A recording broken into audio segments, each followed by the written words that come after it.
I've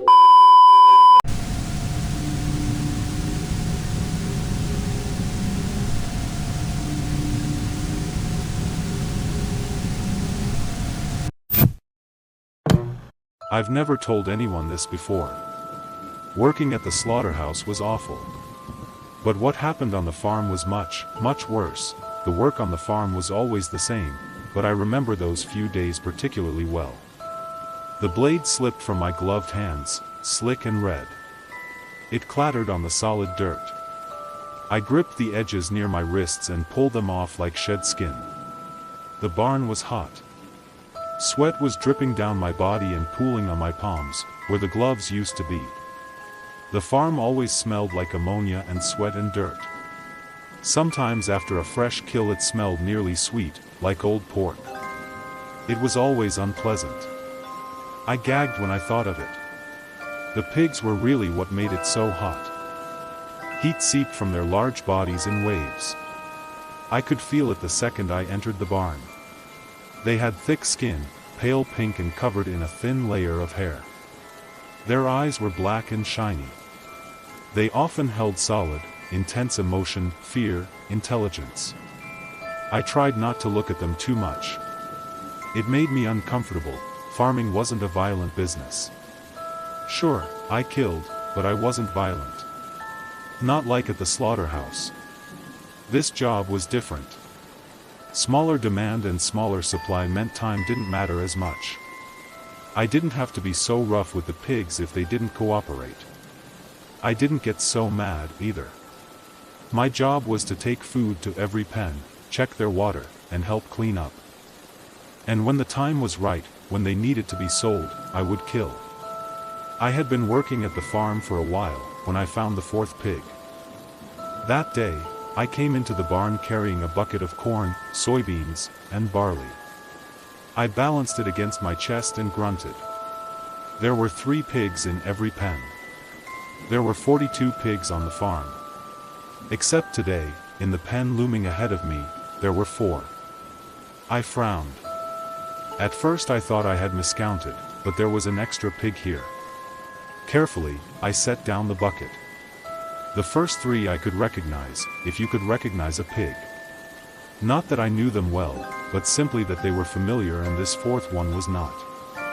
He was foul. He was looking directly at me. His body peeled with old skin and dried mud. Heat didn't emit from him like the others. In fact, if only for a moment. I thought the air around him felt cold. He was large and long, and his nose tilted downwards grotesquely. His eyes were black. They held no fear. It was a pig I had never seen before. "I don't think you're supposed to be in here," I murmured. The words were very slow when I said it. My tongue stuck to the roof of my mouth and I took a short breath. No pigs had been killed today, but I thought I could smell something sweet. Before I could empty the bucket, the 4th pig began to choke. He struggled with a noise in his throat. It wasn't anything like what the pigs usually sounded like. I was used to hearing them. It was the only sound on the farm. I heard it so much I thought it must have been trapped in the barn walls. And in the clothes I wore to work, staining everything like smoke. I knew I would never forget it.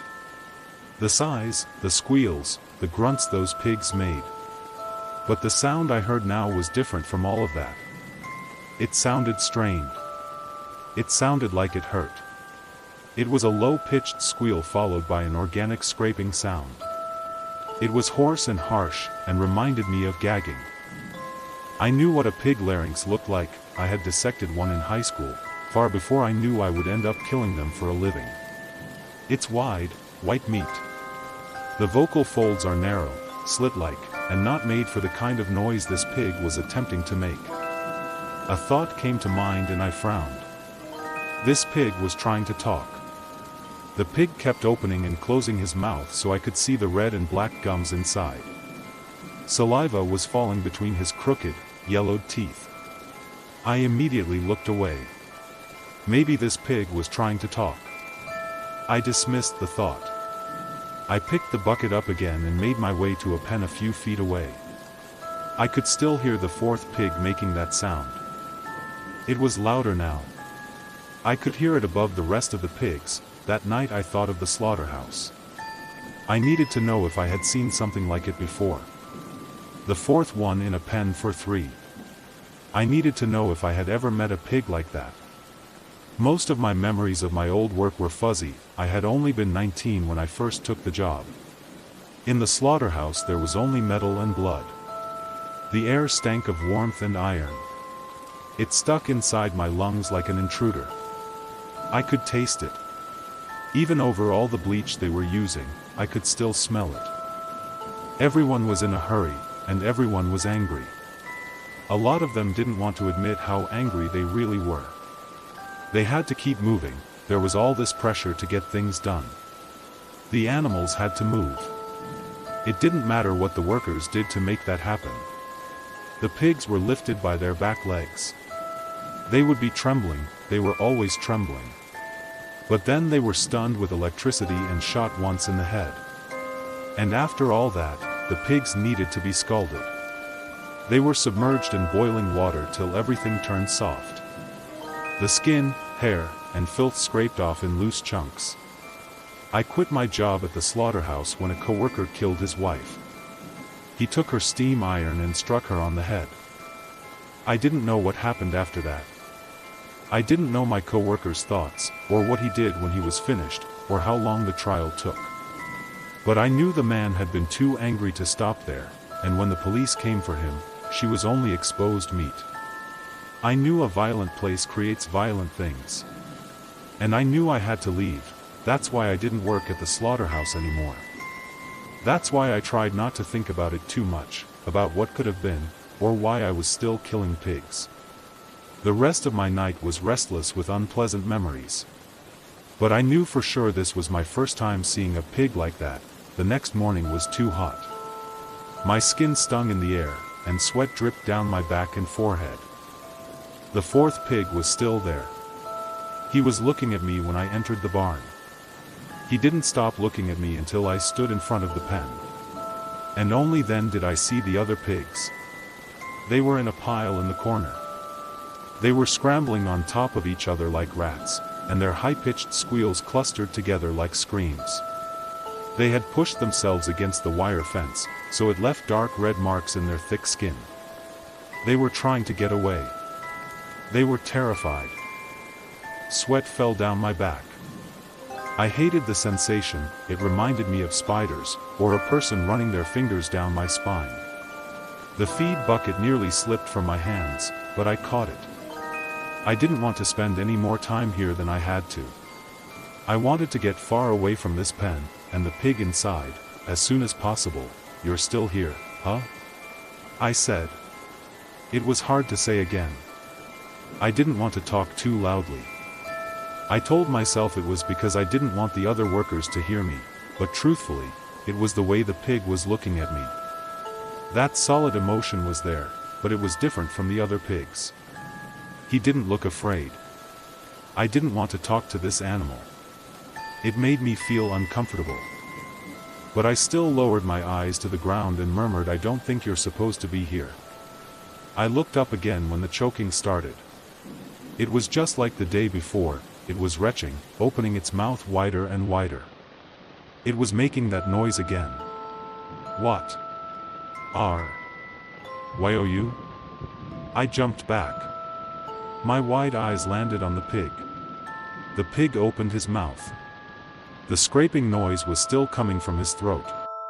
The voice was low and rasping, the rasp of a person who hasn't talked in a long, long time. The pig had spoken. What's wrong, farmer? When the fourth pig talked, it was horrible. The words were slow, and every syllable was drawn out. He took breaths between every word. Deep and heavy. He kept pausing. I thought it was very difficult for him to speak. Sounds like that are not meant to be made by the larynx of a pig. I wanted to believe I was dreaming. Or hallucinating. I thought to myself, I'm dreaming, but the words got stuck in part of my brain and didn't form right, like an unborn child. The thought died just as it began to live. Something about this experience was too solid. It was here. The fourth pig was here, and I was in the barn, and that awful choking sound started again when the pig continued to speak. "You look afr afraid." I tried not to focus on what the pig said. I didn't want to acknowledge it. I turned my head desperately and searched for the other workers. I wasn't the only one on the farm. I couldn't have been. But the barn was empty. The other pigs in the pen screamed louder, and this sound quickly spiraled out into the other pens, until one after the other every pig in the barn was pushing against the wire fences and screaming. I could still hear the fourth pig talk. The noise from the other pigs would not save me. I couldn't hear anyone outside. There was work to be done. There should have been hammering and yelling, and there should have been other workers. Where were the other workers? I carefully took a step back. I peered through the barn doors, but I couldn't see anything except the dirt. I took another step. I had to find someone. If I took another worker back with me, I could say, "Look, there are too many pigs in here. This fourth one has to go." And they could get rid of it. Or at least I would have a witness. I took another step back. I was trying to make distance between me and the pig. "Are you sure you want to leave me alone with them?" the pig asked. "What?" I stopped. I looked back at him, inside his deep black eyes, at the teeth jutting from beneath his snout. I hated talking to the pig. I didn't feel like I should listen to him at all. "What do you mean? Aren't you scared I'll leave the pen?" The pig replied in that deep, low rasp. "Aren't you scared of WH? The pig inhaled suddenly. It was a wet, guttural gasp. "Aren't you scared of what I'll do to the other pigs?"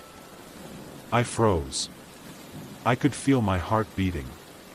I couldn't hear it above the rest of the pigs, but I knew it was beating awfully fast. It shook my entire body. I wanted to doubt.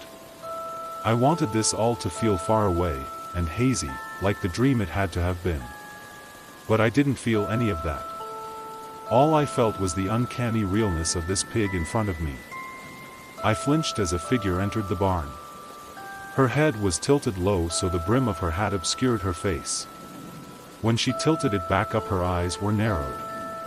The other worker squinted at the pig pens with disgust and confusion.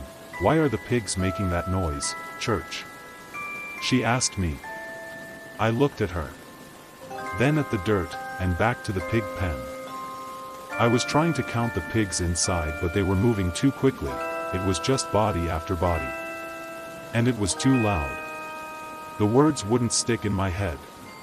But I had to count because I couldn't tell if the fourth pig was there anymore. There was too much happening and I didn't know if he was still in the pen. I started to speak, but my words trailed off. If the pig had left, where did he go? How did he get out? "Are you okay?" the worker asked. She was looking at me with narrowed eyes, her eyes switching between me and the pig pens. I nodded. "You seem scared. So do the pigs. Did something happen? Was there some sort of predator in here? Fox or something?" "No," I whispered, and didn't say another word. "Oh. Okay." The worker cleared her throat and looked away from the pig pens. "You seem pretty shaken up. You're not sick, are you?" I shook my head. "Well, how about you ask about going home for the day? Make sure you aren't coming down with something." I didn't know what to say. I wanted to nod, or agree with her, but I couldn't bring myself to say anything. I was too busy thinking about the pigs. I was too busy thinking about my own throat, and the way I talked. The fourth pig had known language. He knew words, he could form sentences. He shouldn't have been able to. Me and the pig shared the same speech. "Yes," I finally murmured. "I'll go home." That night, I thought of the slaughterhouse again. I didn't mean to, but I couldn't stop thinking about the fourth pig. About the way I talked, the way I moved, and the screaming of the other pigs in the barn. The screaming, and the panic, was what really got me thinking about it. Metal on metal is a horrible sound. The lights in the slaughterhouse were long and white, on high metal ceilings with towering metal beams. The walls were metal too. The floors were concrete. Pig meat hung in rows on sharp metal hooks. They were flayed, you could see red muscle and white fat, and the only way you could really tell it was a pig were the hooves at the end of the feet. They were only supposed to shoot the animals once, straight to the head. But sometimes that wasn't the case. Pigs were always coming back mutilated. Shot too many times and bathed in blood. Snouts cut off, ears torn, skin hacked away in jagged pieces. The pigs had made the workers mad, and they couldn't control themselves. Or maybe some of them did it just for fun. Just because they could. What I really believed is my co-workers did these things because it was encouraged. Violence every day does bad things to a person. It becomes easier. What may have once been considered unthinkable might not seem so bad anymore. I had asked a man I worked with why he hurt the pigs. I said, "Where's your decency?" And the man said, "There ain't any room for it in a place like this. It was rough work, and not just for the pigs. People get into the meat industry because they're desperate. There was no stopping in the slaughterhouse, not even if someone got hurt. There was too much pressure to get things done." The scene was common, I had seen it almost every day. They needed the pigs to go faster because they were running out of time. But they kept slipping in their own blood, and in the blood of the ones there before them. Then the workers got angry in the pressure and the heat and the big metal walls, and bad things happened to the pigs or the people. There was meaning in metal and blood. The next morning I was prepared. I couldn't shake the horror that came with the pig, but this time I expected it. I was ready for it. The barn was silent. The pigs stood still in their pens. They moved stiffly. Abnormally. They had moved too much the day before, screamed too loudly, and now their bodies were spent and their mouths could not make a sound.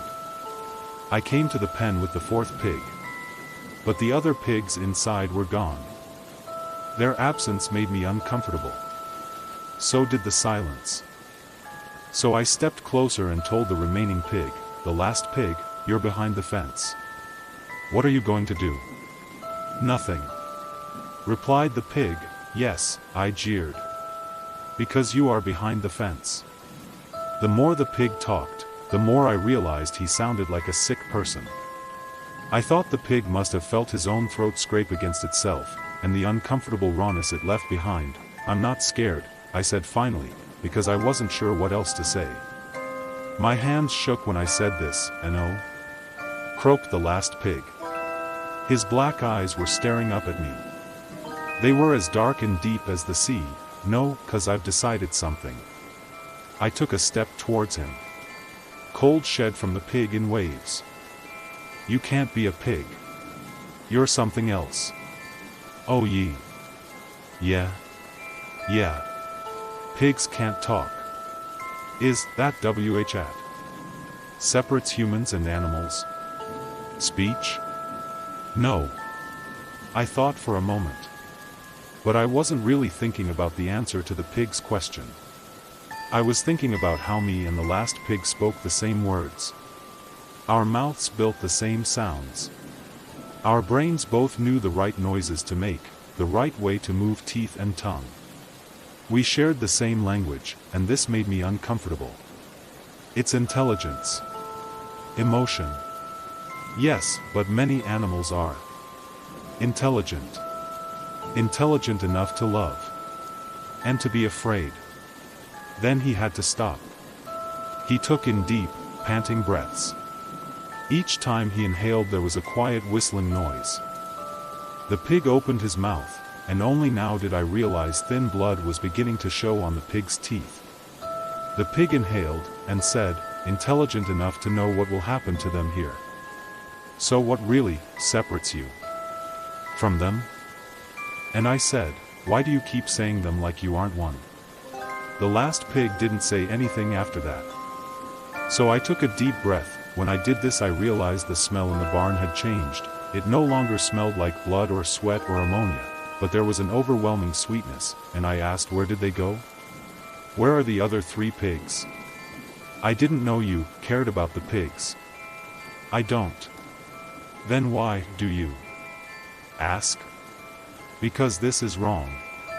Because something very bad has happened and I let my words trail off. I wouldn't allow myself to talk more about the bad things, not to the pig. It's my job. I'm a farmer. Are you sure? I looked down at my hands. I felt faint. I felt unnatural. My hands had begun to morph together into something tough and gray and abnormal. They looked like hooves. I shut my eyes. A wail grew in my throat, but I swallowed it down, letting the sound dissolve behind my teeth. The sweet smell was choking me. I looked again and unfurled my hands from fists. That's why they had looked like hooves to me. I was bending my fingers too tightly. I was clenching my hands into fists. This is what I told myself. I was going to leave work early. I went to the barn door and didn't look back.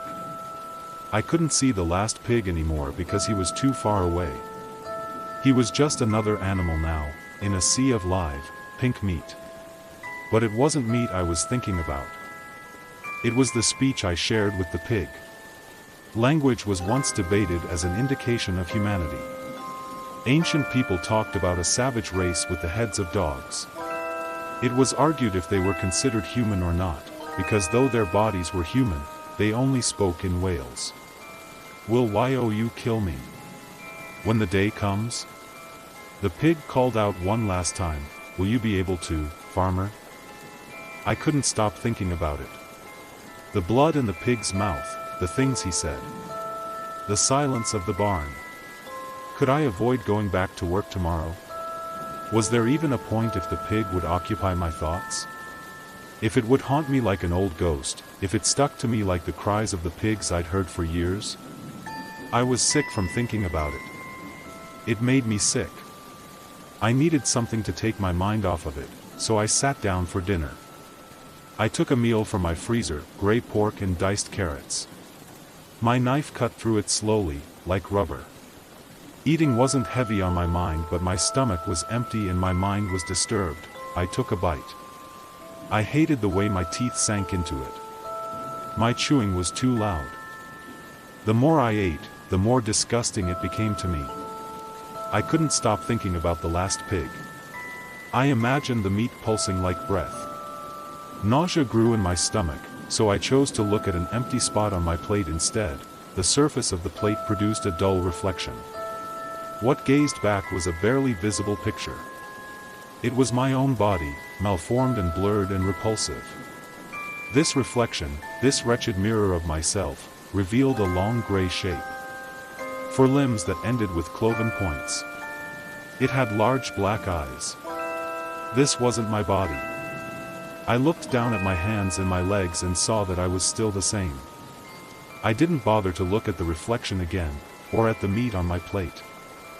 I stood from my chair. The movement was clumsy and stiff. Dull panic grew, spreading through my chest and paralyzing me. A new fear was born in me. It was born whole and alive. Maybe this was my fate, some horrific irony. I was turning into an animal. But not a pig. It wouldn't be a pig.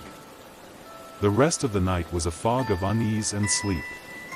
I dreamt about men with the heads of pigs, who only spoke in riddles and knew human language. I also thought about the slaughterhouse. I wished I was still there. Pigs never talked in the slaughterhouse. The next morning I thought better about what to say. I thought I needed to confront it.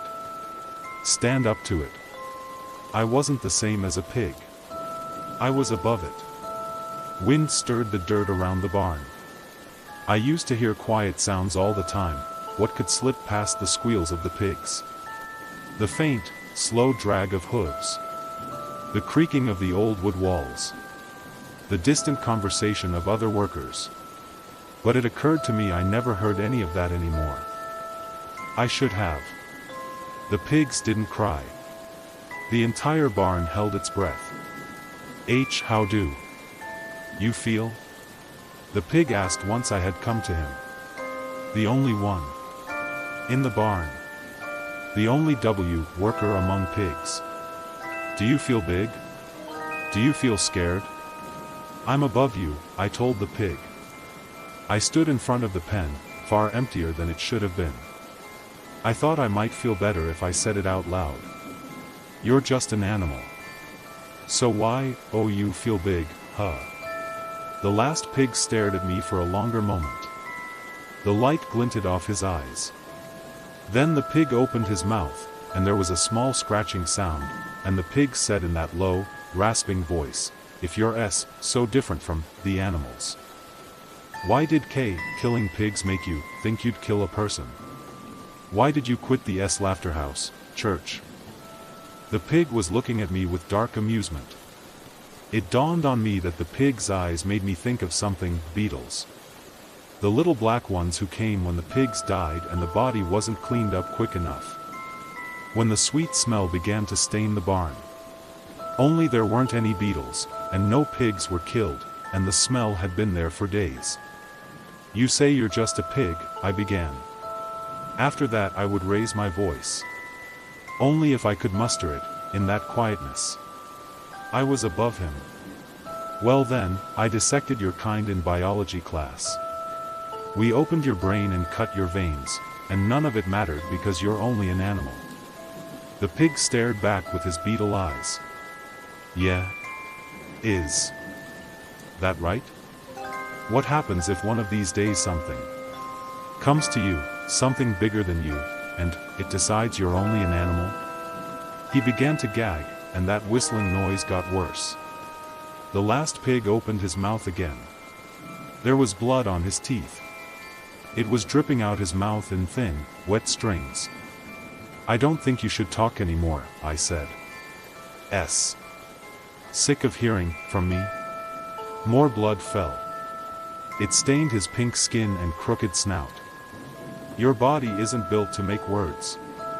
You aren't supposed to speak. Well, The pig took a breath.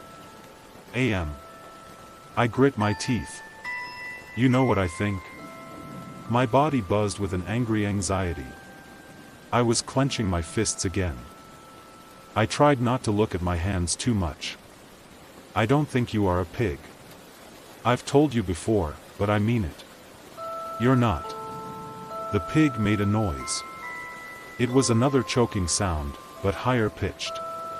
I thought he was trying to laugh. Is that right? Then tell me. Farmer. What am I? You're one of those bigger things you talked about. The pig looked at me and tried to laugh again. His large black eyes burned into mine, and his mouth turned up. It was almost a smile. Almost. I am a pig. No, I growled. You're not. I don't know if you're something in the body of a pig, or just something that looks like one. But whatever you are, it's not a pig. Tell me what you are. I'm a pig. The last pig stuttered. His jaw made a clicking sound on the last word. I was worried the pig would keep talking until something bad happened to his body. Until more blood came or his throat was torn to shreds. I wasn't worried about the pig, in fact, I should rejoice if this awful thing fell apart in bloody, raw pieces. But I didn't want to see it. I didn't want to be the witness. I had killed pigs before, but I knew the sight of this pig's death would be unbearable. Tell me what you are. I repeated. I did not know what else to say. I'm a pig. The last pig cried out, tell me what you are. I yelled. I was afraid. I was very, very afraid. But my mind was trapped in the idea of something wrong with this pig, because what kind of animal could learn to talk? What kind of thing would imitate an animal? I'm a pig. I didn't know what would happen once the pig answered, once he told me what he was. The idea was horrible to me, vile even. This wasn't a question I wanted to ask. These weren't answers I wanted to know. Tell me what you are, I almost said it again. But I really couldn't bring myself to. I was too scared to ask again, and I was too scared to get an answer. I didn't want to talk to the pig anymore because speech belongs to humans. But violence, now, what is more present in nature? Violence is a trait for the animals. I raised my hand and hit the pig. My palm struck that crooked, downturned snout, and it made too loud of a sound. It rang out through the barn, which was still silent. It hadn't been silent in all the years I had worked there. But it was silent with the presence of the last pig. The voices of the others died when this animal learned to speak. But the barn wasn't silent in that moment, because my hand against the skin of the last pig made too loud of a sound. When I hit the pig, it occurred to me that humans share this violence. The pig fell to the ground heavy, and it fell fast. It fell like something dead. In the place of the last pig was shapeless red meat. There was nothing left but slabs of raw pork. There was no animal, there was only gore. And the air had never smelled so sweet. A figure had entered the barn again. "Church?" the other worker called out. Her voice was strange. "Why are all the pigs so quiet?" "Church?"